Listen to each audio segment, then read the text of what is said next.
Le KYC est un sigle issu de l'expression anglaise Know Your Customer, connaissez votre client.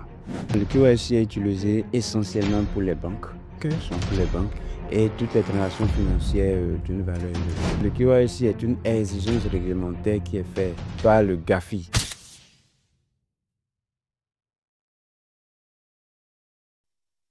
Bonjour à tous, j'espère que vous allez bien. Bienvenue dans cet épisode d'interview où nous recevons encore un expert. Aujourd'hui, nous allons parler de blockchain, nous allons parler de KYC. Et pour cela, je reçois M. Fernando, qui est expert en KYC professionnel et en blockchain. Alors, M. Fernando, bonjour. Bonjour Monsieur Johannes, Comment allez-vous? nous nous portons très bien. Super. Alors, merci d'avoir répondu présent à notre invitation. Je disais à l'entame que vous êtes expert en KYC professionnel et en blockchain. C'est bien cela? Exactement. Super. Alors, est-ce que vous pouvez déjà vous présenter à ceux-là qui nous reçoivent avant que nous n'entrions dans le vif du sujet? Merci Monsieur Johannes. Alors, moi, c'est Fernando Arogle. Je suis expert en KYC professionnel et blockchain. Je suis chargé de risque et conformité à EasyChange. D'accord, merci pour la présentation. On entend parler de KYC, KYC, KYC. Est-ce que vous pouvez déjà nous dire ce qu'est le KYC et son utilité dans une entreprise? Le KYC est un sigle issu de l'expression anglaise Know Your Customer, qui veut dire connaissez votre client.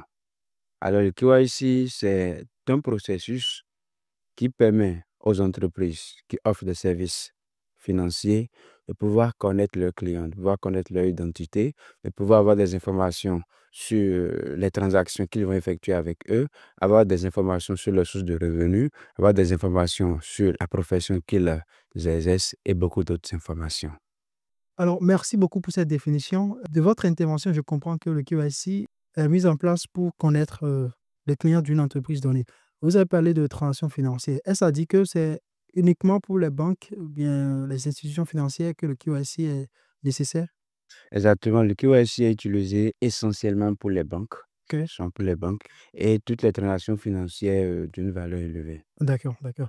Merci. Alors, est-ce que vous pouvez nous décrire le processus, nous décrire en fait le processus de KYC, comment ça se passe? D'accord. Il y a à préciser que le KYC est une exigence réglementaire qui est faite aux prestataires de services financiers par le GAFI.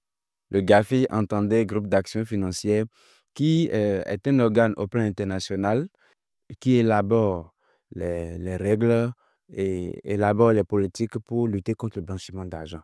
D'accord. D'accord? Donc, le KYC est un parmi les instruments pour lutter contre le blanchiment d'argent. Alors, de manière basique, c'est quoi le KYC et quel est le processus réel de manière simple? Alors, les usagers, les clients des banques, par exemple, se rapprochent des banques pour pouvoir solliciter les services de la banque. La banque leur demande leurs informations d'identité. Les pièces d'identité, par exemple, euh, leurs informations qui justifient leur adresse résidentielle, par exemple. Donc, ces clients vont fournir ces informations-là aux banques. Ils vont dire aux banques quelle profession ils exercent, dans quel quartier ils vivent peut-être. Donc, ces informations, la banque va prendre ces informations, les analyser, vérifier est-ce qu'il y a vraiment de cohérence dans les informations que les clients ont fournies. Et maintenant, ils vont établir des rapports qui leur permettront, eux autres, dans leur base, de pouvoir classifier le client dans une classe de risque donnée. Donc, les informations du client seront enregistrées dans leur base de données. Ils ont son identité, ils ont ces informations. Et maintenant, ils vont classer ce client-là dans une base de données qui leur permet de savoir que tel client, voici son profil de risque. Donc, le KYC intervient alors pour permettre, je vais dire, de mieux faire connaître le client à la banque ou bien à Exactement. l'institution financière. Le KYC permet aux clients, à l'institution financière, aux services, aux prestataires de services financiers de pouvoir connaître réellement leurs clients. Donc, si un client commençait par faire des activités au-delà du profil d'activité financière qu'il avait déclaré au début, cela reste suspect. Et n'oublions pas que l'objectif de tout ça, c'est l'intégrité financière, c'est d'éviter le blanchiment et d'éviter qu'il y ait, par exemple, des fonds qui sont détournés, éviter, par exemple, qu'il y ait financement du terrorisme dans un pays. Ok, ok, ok, d'accord. Alors, je disais à l'entame que nous avons parlé de blockchain, nous avons parlé de KYC. Alors, le KYC qui permet, je dirais, aux entreprises de prendre des informations, d'avoir des informations sur les clients, alors que la blockchain est un registre distribué qui permet de sauvegarder des informations pour une transaction donnée. Alors, on entend parler de blockchain, on entend parler de KYC. Est-ce qu'il y a vraiment un lien? Comment se fait-il que la blockchain intervienne dans le processus de KYC? Est-ce que c'est réel? Est-ce que c'est pratique en fait? Alors, parlons du lien entre le KYC et la blockchain.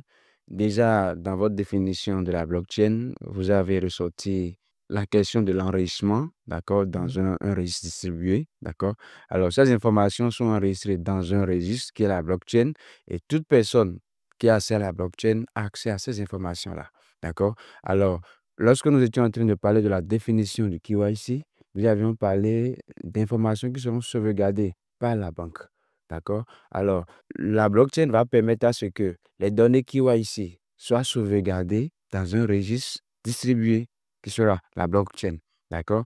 Alors, tout prestataire de services financiers pourra avoir accès à cette blockchain, à ces informations-là. Alors, on pourra avoir plusieurs prestataires administratifs qui pourront enregistrer, sauvegarder les informations sur la même blockchain. Et toute personne ayant les accès donnés pourront accéder à ces informations-là.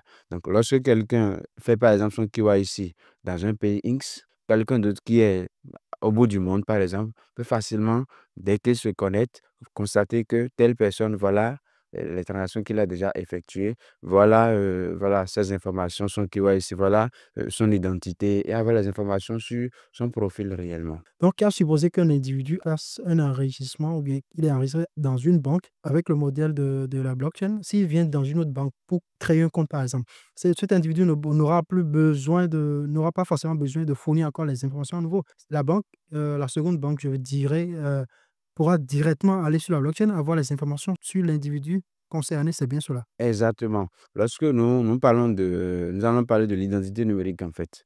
Nous prenons le cas de plusieurs banques. D'accord? Plusieurs banques. Je prends une banque de type A par exemple et une seconde banque B par exemple. D'accord? La banque A avait déjà effectué un KYC pour ce client-là. Entre-temps, avait déjà sauvegardé ces informations sur la blockchain. Alors, quand le client va dans une autre banque, carrément, ce n'est pas une succursale de la première banque. Alors, la seconde banque aura simplement à aller consulter sur la blockchain quel est l'historique de ce client-là. Donc, dès qu'il voit les informations de ce client-là, il n'aura plus besoin de faire tout le processus à ce client-là. Et facilement, le client pourra jouir des services financiers de Ok. cette banque-là. D'accord, d'accord, d'accord. Alors, merci beaucoup. On voit que cela, le processus blockchain apporte énormément d'avantages au processus de KYC. Bon, je dirais quand les 2 sont réunis, bien sûr, hein, cela Exactement. apporte énormément d'avantages, mais tout cela paraît vraiment beau.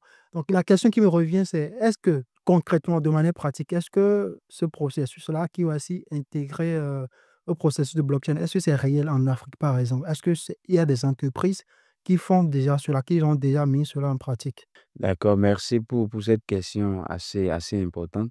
Euh, à l'heure actuelle, à l'heure actuelle, cela n'est pas encore mis en pratique en Afrique, notamment dans les pays de la sous-région. Il est important de préciser que nous parlons de blockchain. Et quand nous parlons de blockchain, nous parlons de la crypto-monnaie. Et le taux d'intégration de la crypto-monnaie dans notre environnement pour le moment est encore bas. Les gens ne connaissent pas encore voilà, la crypto-monnaie. Ils n'ont pas encore adopté la crypto-monnaie à un taux élevé. Donc, de manière basique, pour qu'une monnaie soit acceptée, il faut que la communauté puisse adopter cette monnaie-là. Alors, si les gens ne connaissent pas la crypto-monnaie, s'ils ne connaissent pas la blockchain, cette ignorance va faire ils ne pourront pas avoir confiance en cela. Alors, lorsque nous parlons de blockchain et de KYC, il s'agit des institutions financières, ceux qui offrent des services financiers. Donc, il faut qu'ils comprennent d'abord c'est quoi la blockchain et qu'ils voient d'abord quels sont les avantages que cela peut leur apporter avant maintenant de pouvoir décider d'y aller pour pouvoir voilà, l'utiliser.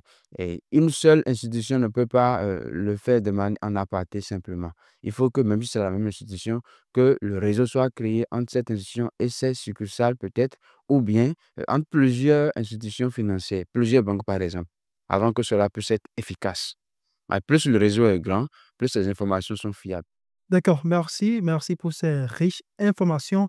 Donc, nous comprenons que c'est pas un manque d'informations parce que la blockchain n'est pas réellement implémentée en Afrique dans beaucoup de pays. Donc, si on arrivait à l'inclure, à permettre aux gens d'être informés de ses avantages, de son utilité, beaucoup d'entreprises pourraient l'adapter et comme cela, le processus de KYC et de blockchain pourrait connaître une avancée.